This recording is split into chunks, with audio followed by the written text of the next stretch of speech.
أعوذ بالله السميع العليم من الشيطان الرجيم من همزه ونفخه ونفثه. بسم الله الرحمن الرحيم.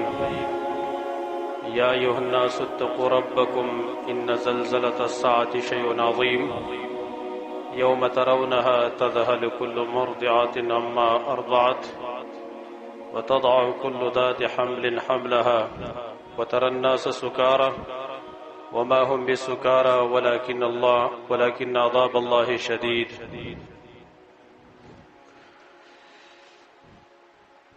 دی کائناتو کی پہاری و تبدیلی کی سڑے سوچ کے دا پورا سبق دے زمنگا پدی جون کی شپورز کی مختلف تبدیلی نرازی دا ہری و تبدیلی دا زمنگ دا پاری و سبق دے، لیکن کچر دا منگا پائے کی لگ تدبر او لگ سوچ و لگ فکر ہوگو. لاول سہر کی نور راوخی جی دا انور سا وقت پوری او مازیگر کی بیان وقت پریوزی دم یو پورا سبق دے چی زمنگا دنیا تر اخکار کی دل دا سا وقت پوری دی سا وقت پا منگ بانیم دا پنا کی دور اتلو والا دے. سپومئی کی کسڑے فکر کئی لاول دا نری راوخی جی رب طرف تبانے غٹیگی بیا مکمل شی پورش دین روز تبیر تپا نری کی دو بانی شروش آخر کی بیا نری اخکار کی در انسان حالت تے اول کی معشومی رفت رفت بانی غٹیگی او خپل زوانی تورسی او خپل اشد چاہیے تا 33 سال عمر ویلے کی اگی تورسی گی نو رفت رفت بیا کمزوری شروش کمزوری کی حتی چی آخر کی بیا ختم شی. پدی موسمونو کم سڑے سوچ کئی یو موسم دا دوامدار نئی منگ بانے اوڑے ٹولی مار نئی و جمعیم ٹولی مار نئی اوڑے رازی امدے کی پورا عبرت و سبق دے جمع چرازی پائے کی پورا عبرت و سبق دے. دا گرمی موسم دے پدی گرمی موسم کی دا ہر مومن دا پاردا پکارو کہ دینے پورا عبرت و سبق اغسطلے وے پزیر دے بانے کہ منگا دا گرمینا یو سبق واخلو یو عبرت واخلو الٹا منگا اغا خلقو تردی بدیو کم خلقو پا لاس کی چی واک دے کم خلقو پا لاس کی چی دا بجلی واک دے ای تمنگ ردی بدی شروع کو ٹک دا اغیق پل غلطی دا اغیق پل ظلم و زیتے دے چی اغیقی دا اغیب اللہ سزا اور کئی کہ ظلم اکڑے. لیکن بنیاد آغاز منگ دا پارا دا دین عبرت آغسل لی و تدبر کول لی لگ ساتھ دا پارا بجلی بندش ما بانی خولی را سٹارٹ شی زما سا بند شی ساڑو بی پا ما بانی راشی زر ٹیم نشم پاس کولے بہر تمنڈی وام کپیو تنگ زین کیما ام فوراً پاسے کہ بہر تزم چلے ہوارا بانی ولے کہ ٹنگے دے نشما زمارونو دا معمولی گرمی دا و معمولی تکلیف تے دا دین رستا زمانگا چی کمبل جون شروع کی نپائے کی دا دینا گرمی دے رسے والا دا گرمی چاپی کرنے اکڑے چی با گرمی کی بس برداشت کولے شمکن بشم کولے.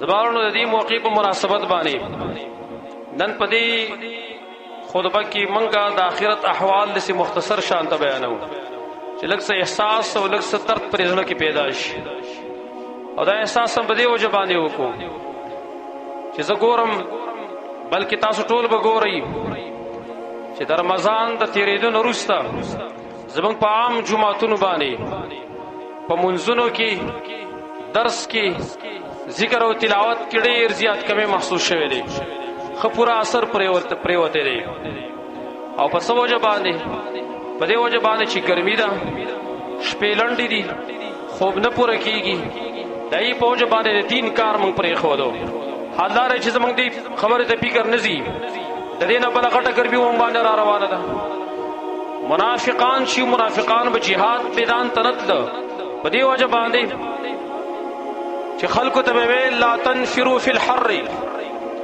غزوه تبوک کې منافقان شو نه خلکو ته دعوت ورکاو لا تنفروا فی الحر، ګرمۍ په موسم کې د ګرمۍ په دې وخت کې جهاد ته مو وځئ.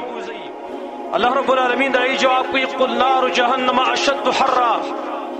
نن دا دنیا لږ ساعت د ګرمي ده لیکن د دې په بدل کې د آخرت اور ډیر زیات ګرم دی. ګورئ قل نار جهنم اشد حرا، دا منافقانو د خبرو جواب و. موږ هم نن د ګرمۍ په وجه باندې د بېخوبۍ په وجه باندې سحر مونځ کې زموږ مسجد خالي، بیګا کې مسجد خالي، درس کې مسجد خالي، قرآن ته به صرف یو څو کسان ناست دي. دای په مناسبت باندې ما وغوښتله دا چې کیدای شي ځان لم فایده موږ له راکړی شي، ملګرو لم فایده ورکړی شي چې لږ دغه سخته هم ځان ته مخې ته کړو، چې د هغې سخته موږ مخې ته کړو، لږ دا سخته و برداشت کولی شو. بیا دا هم یاد لرئ کم سړی د دنیا کې سخت او تکلیف تیر کی د الله د دین دپاره، د الله د رضا دپاره، نو د آخرت سخته به ورته بیا اسانه وي. آخرت کې به بیا هلته هغه ته سور هم ملاوي، هغه ته بیا راحت هم ملاوي. نو الله رب العالمین فرمایي اول نمبر کې یا ایها الناس اتقوا ربکم، اے خلک ویرېږئ د خپل رب نه. ان زلزلة الساعة شیء عظیم، یقینا زلزله د قیامت یو غټ شی دی چې الله ورته غټ شی وی د هغې څوک اندازه هم نشي لګولی. د الله عظیم ذات دی، دا خبرې هم عظیمې دي. ان زلزلة الساعة شیء عظیم، د قیامت زلزله ګوره ډېره سخته ده. یوم ترونها تذهل کل مرضعة عما ارضعت، په هغه ورځ چې کله تاسو د قیامت وینئ هر یوه تی ورکوونکې زنانه دا به د هغه بچي نه غافله شي چې کوم له دې تی ورکاو. وتضع کل ذات حمل حملها، او هر یو خاوند د حمل د ډېر سختې د وجې خپل حمل به ګزار کي.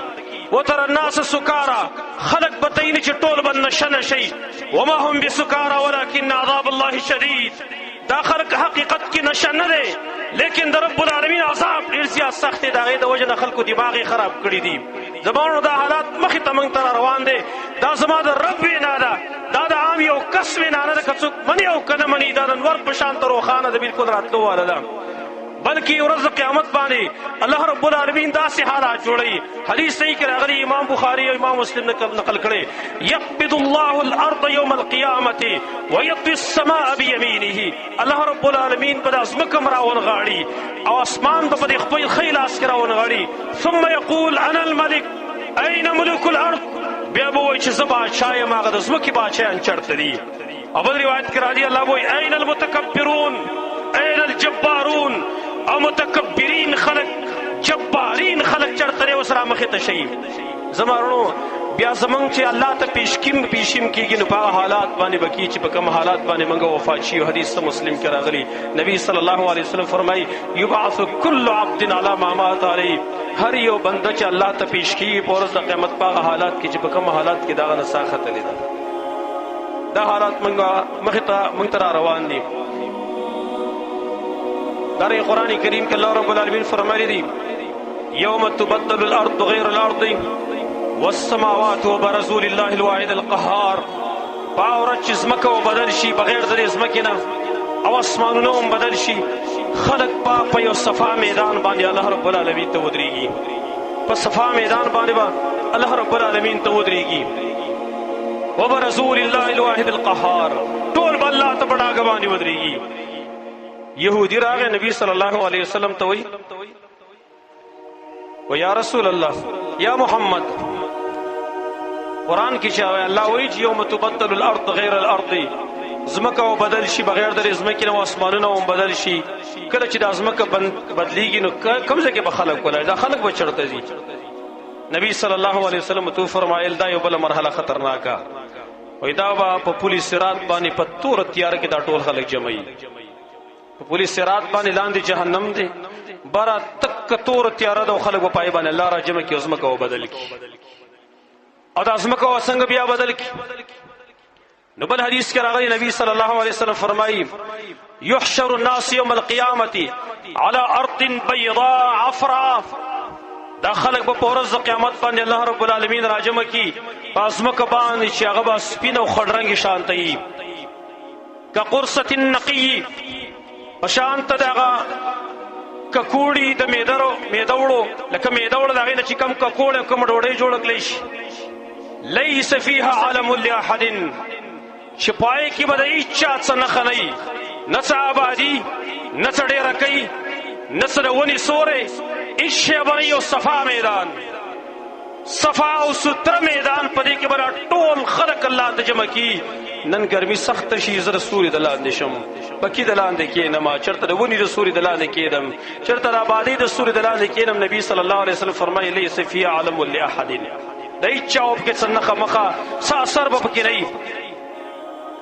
زما وروڼو،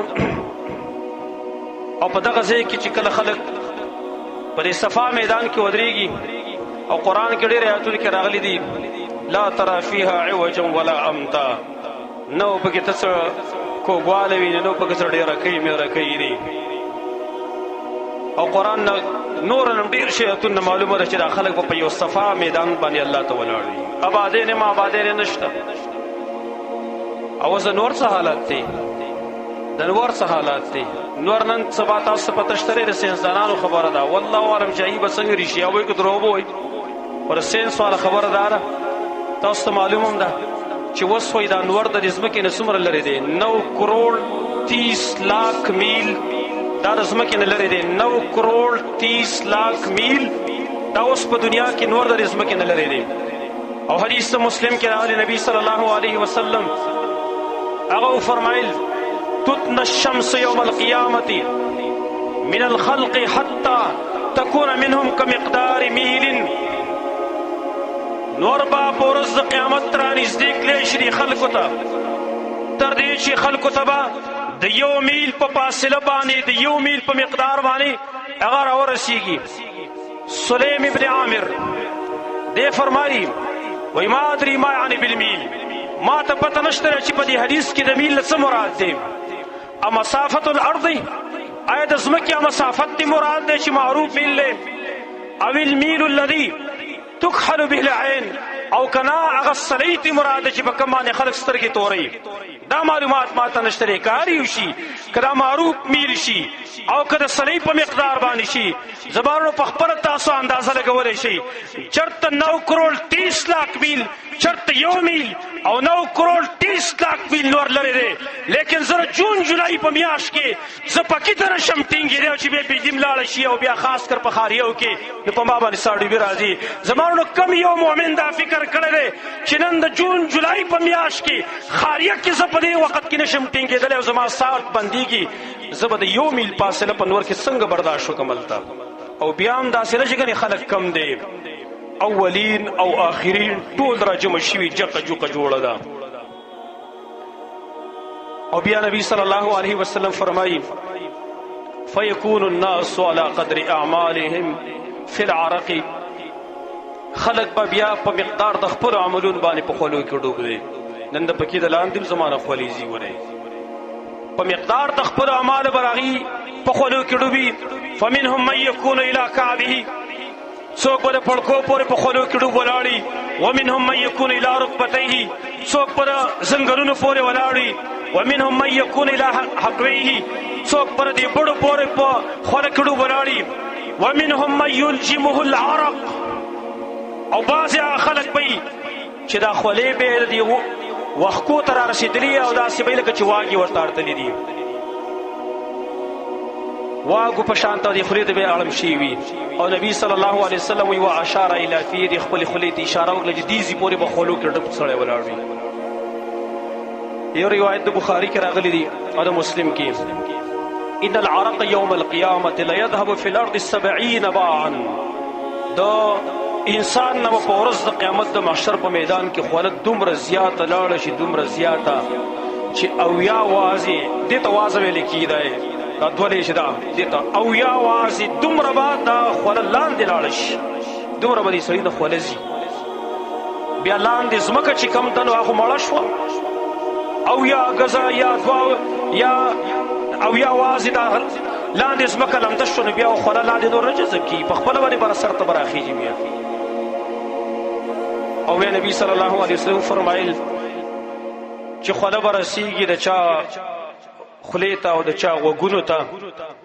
او بل روایت کې د بخاري کې داسې راغلی دی یوم یقوم الناس لرب العالمین، په کومه ورځ چې خلک رب العالمین ته ودرېږي نو نبی صلی الله علیه وسلم فرمایي یوم یقوم احدهم فی رشحه الى انصاف اذنیه، دا ورځ دوی چې سړی به پکې په خولو کې د غوږونو پورې ډوب ولاړي، د غوږونو پورې. یو روایت کې دا هم راغلی دی. زمارونو بیا نفس خورا هغه یوازې تلل نه دي بلکې بربنډ ودرېدلي. یو سړی نه خولې هم روانې دي لیکن بیا بربنډ هم ولاړ دی. نبی صلی الله علیه وسلم هغه فرمایلی او پیری انکم تحشرون یوم القیامت حفاة عراة غرلا، تاسو به خلق جمع کیږي الله رب العالمین ته حفاة خپیاب لخپی به وي، عراة بربند به وي، غرلا ناسنت به وي. تاسو بخپل الله ته پیش کېدلی شي. اول تن چې هغه ته کپړې اغوستلی کېږي هغه ابراهیم علیه الصلاة والسلام. عائشہ صدیقہ رضی اللہ عنہا عرض کہ یا رسول اللہ الرجال والنساء، سړی او ښځې ټول به د قشان بربند ولاړي. نبی صلی الله علیه وسلم ته فرمایا عائشة الامر اشد من ان ينظر بعضهم الى بعض. عائشہ خبر ډیره سخته ده دې نه چې څوک دې بل ته وګوري. ګنې یوازې په نور کې ودرېدل نه دي بلکې خپیاب لخپیاو سرتور سر بربند به ولاړي. هلته سړی اوس په دې حالات کې څوک دې نور ته ودرېږي که نه؟ هلته اصلي کمیس څوک وباسي ورته دې ورشي ودرېږي. اصلي کمیس څوک وباسي نور دې لا پرتوک دی اغوستی خیر دی. اصلي کمیس څوک وباسي دې نور ته دې یوه ګنټه ودرېږي. زما وروڼو ګنټې نه دي 50,000 سال دي 50,000 کاله دي 50,000 کاله ځان ته څه وایي. زما وروڼو یو خو یاد دا دی چې موږ انکار وکړو قیامت چې قیامت نشته دی او که انکار نه کوو نو ولې دغه حالات زموږ نه هېر دي؟ ولې ځان وده کړی دی؟